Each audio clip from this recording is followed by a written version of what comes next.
I am going to talk about what is happening in Pakistan. It is election day in that country. Polling booths will be closing very shortly. While many of us have been sleeping, millions of voters have picked who they wish to lead the country for the next 5 years. But frankly, a lot of the people in the very long lines don't trust the election. And this is important to many people across this country and certainly across the GTA. I'm going to speak about the election in Pakistan with former city councillor of Markham, Khalid Usman. He immigrated here from Pakistan in the late 1970s, and he's here with me now. Khalid, good morning. Good morning. You have seen the lines. What does it tell you, the amount of voter turnout that we're seeing this morning? Well, they're trying to send a message to everybody for the powers to be that you cannot fix the election. But, unfortunately the same systems and same procedures and same controls don't exist. Yeah. So I don't know what the outcome will be, but the people that have showed up in lineups, humongous amount of numbers of people that are lined up, shows that it's going to be what they want is different than what the powers to be want. Okay, well, let's talk about the powers to be, because in Pakistan for very many years that has been the military and the powerful spy services, the ISI, for instance, their ability to influence governments. Tell us about that in your experience over the years. Well, over the years, right from start, right? It started in earlier than 58 when General Ayub Khan took over as the first martial law. And after that, it's all been alternating. The civilian governments come in for a couple of years or 3 years, and then martial law is declared. Mm-hmm. And then army takes over directly. So it's been like General Ayub, and then General Zia, and then General Musharraf, and all, and Yahya. So it's been one after the other. And of the 75 years of total Pakistan's existence, I think over 50 years has been army. One of the most recent heads of government was Imran Khan, who was trying to run again in this election. Huge name recognition because he was, in his day, such an amazing cricketer. Came to such notoriety. Last summer, he was arrested in a melee of police, taken away to jail, most recently sentenced to more than a decade in prison, and told he can't run. And his candidates, those under his party banner, also can't run under that party banner. What's the implication of that? Well, this is the irony. The election is supposed to actually tell what people want. But apparently it looks like it does not matter what people want. It is what the powers to be, which is in army and the civil service and the Supreme Court, judges that have all banded together, mm-hmm. and they want to decide the fate of the country. And this is not the first time. So I'm glad that the turnout is a huge number, because it'll be very difficult to defy and manipulate the numbers that are there.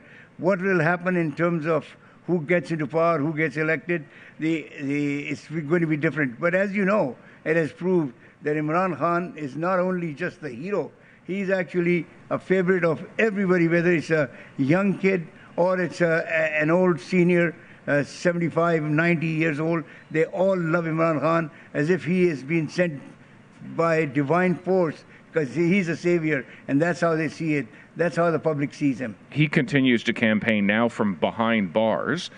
If we looked at the outcome, there are suggestions that Nawaz Sharif, who has been Prime Minister before, is likely to be Prime Minister again. What would another Sharif term mean for the people of Pakistan? Well, more corruption, more stupidity, more of the same that happened in the last 3 times he was there. And he was kicked out because of corruption. And when he's brought back by the army and cleaned his slate, all cases were taken off against him. This is how they do it in unfortunately, Pakistan, where when they don't want you, they put, like on Imran Khan, they've got 200 cases. Have you ever heard anywhere in the world where a person gets, within a matter of 3 weeks, 200 cases of different types, from larceny to theft to,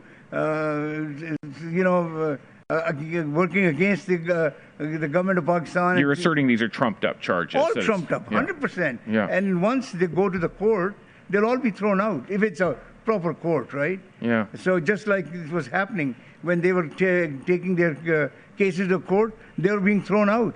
So that's why they did. They said, slam him. So he can't speak, even though you were saying that he's campaigning from the prison. He's not really. He can't even speak. This is the first time I've ever heard you are running an election, a national election. They can't show his photograph. They can't show his speech. He can't be shown anywhere. What kind of campaign is this? I was watching the BBC last night, and it was striking to me that there are people campaigning, often under Imran Khan's party, but in public rallies, they can only appear on a screen from some undisclosed location. They have to hide themselves in order to campaign, because if they don't, they fear the authorities will show up and arrest them. They have done it. Like, for example, in Lahore, the person that is running against Nawaz Sharif, she's a doctor. She's 75-year-old lady, a doctor, right? She's in the prison. They won't let her out, because if they let her out, even today, I'm positive by the time results come out, she'll beat Nawaz Sharif. But hey. But whether it will show is another question. Yeah.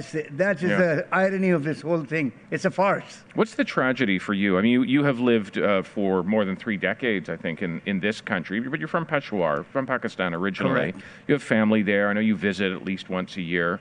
What is the tragedy here for you? Well, I've been here 5 decades. 5 decades, excuse me. Because I came here in 1970, and today is 2024. Yeah. So it's more than 50 years. Yes.